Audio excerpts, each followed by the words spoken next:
Well, there's a cliche about Austin that's pretty well known even outside the borders of Austin, and that's keep Austin weird. A lot of people may be turned off by the term weird. I would say it's just a way of thinking about things differently, and that really does fit with my personality. People, they read my blog or they listen to me speaking at a conference because they know I'm going to push on that envelope a little bit. I'm going to ask things or present things in a little different way. That's my personality, to try and go and seek out those different ideas and not always look for the same thing that's always being said on the blogs. Just because if I don't, there's no agent for change. If we all swim with the current, nothing ever gets better. Sometimes we'll be out, we've been out a couple of times, and somebody will look at Kyle and go, "Hey, aren't you Getify?" And as his wife, I'm like, "That people know you by that? Like, wow."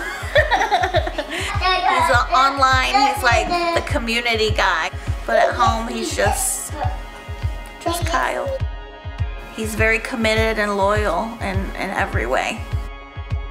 It's been asked to me, what does a day in the life of Kyle, or what does a week in the life of Kyle look like? I probably speak at 30 to 50 conferences a year, and just all over the place, giving conference talks, meeting up with developers, trying to understand how we can push the open web development forward.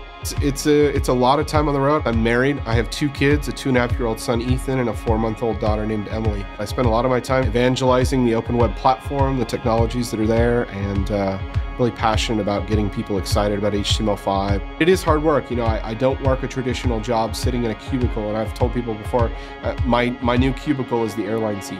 I've done more than once a day trip from Austin to San Francisco, spoken at a conference, and come back the same day. I've done a lot of things in my career, worked on a lot of big sites, but I'm most excited about this project that we're getting ready to launch with IGN. The coolest part about this project is what character we get to build on. We're building an anthology history, an interactive experience around Mario. We all remember the character and the sounds and all of that stuff. Who among us doesn't really attach sort of almost emotionally in a deep way to Mario? And we thought we could take that history and really bring it to life. So each one of those games, each one of those decades, if you will, that Mario's been around, we highlight the games and the experiences that sort of are iconic. So one of the cool things that we're doing is we're using a lot of the new responsive patterns, which allow a website to adapt itself to the device that you're on. And what that's going to do for the site, it's going to really make it feel a little bit unique. It's not just going to be your standard scrolling vertically sort of a thing. I've brought in several libraries that I've worked on in the open source community. I've brought in a templating engine called Grips, brought in a dynamic script loader called Lab.js. So I've been working a lot on the architecture of the site to make sure that it's performant. But what I hope for is that when a developer experiences this site, he shoots an email to his mom and says, "Remember when we played Mario?" I hope we can really reach back to a lot of people's childhoods. We want to make sure we deliver a really great experience that people want to talk about. There's sort of a perception that HTML5 is only for sort of the bleeding edge things and it doesn't really matter for business. And I argue that it really should pervade every part of open web development.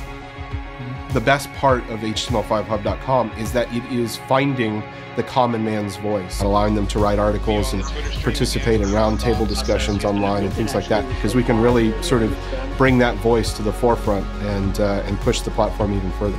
We need to be unafraid to create some controversy on the site, if you will, or pushing back and asking difficult questions, bringing it back to developers and saying, this is a technology that we should be using. Let's build with the open developers. Let's let them tell us how things should be built and designed, and then we'll work to change ourselves to adopt to those community standards.